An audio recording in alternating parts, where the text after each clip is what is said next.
Արտակարգ իրավիճակների ոստիկանության ազգային անվտանգության ծառայության համար 2014 թվականի պետական բյուջեով 9.5 միլիարդ դրամ է նախատեսված։ Սա շուրջ 28%-ով ավելի է 2013 թվականի բյուջեի հատկացումից։ Հավելյալ գումարներն ուղղվելու են հիմնականում աշխատավարձերին եւ էներգակիրների վճարների մարմանը, քանի որ դրանց սակագները արդեն բարձրացել են։ Պատգամավորներին հետաքրքրում է զինծառայողների աշխատավարձերի նոր համակարգը։ Ուզում են այն պետական այլ պաշտոն զբաղեցնողների աշխատավարձերի հետ համեմատության մեջ տեսնել։ Վերը պետք չէ այստեղ մեկ առ մեկ ներկայացնել, այլ ընդհանուր քաղաքականությունը զինծառայողների վարձատրության նոր համակարգ, ինչպիսին է, ինչ մոտեցումներ են ամրագրված։ Շատ լավ, հիմա ես ձեզ կասեմ։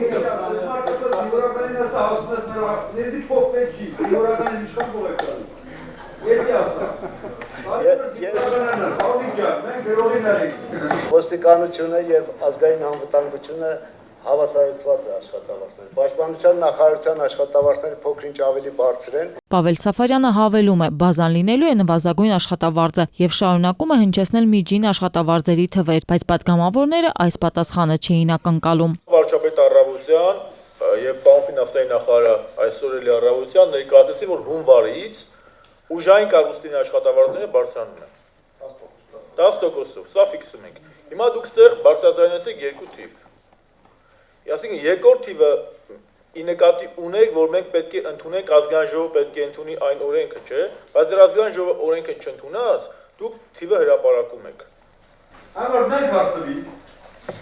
Ես մարդու շարով ագիտացնում։ Ալեքսանդր Արզումանյանն էլ շտապում է հստակեցնել, բացատրական պատասխան են ուզում, որ քաղաքացիները չկարծեն, թե միայն ազգային ժողովի պատգամավորների աշխատավարձերն են բարձրացնում։ Հասարակության մեջ կա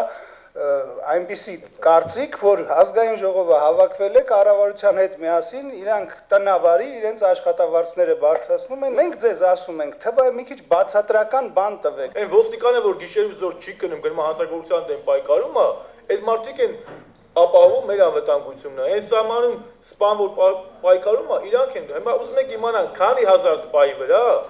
անդրադառնում է աշխատավարձի բարձրացումը։ Ֆինանսների փոխնախարարը կրկին ասնում է չպահանջված թվերին։ Պատգամավորներից ոմանք նույնիսկ լքում են դահլիճը։ Աննա Գրիգորյան, Գևորգ Մանուկյան, ժամը լրատվական։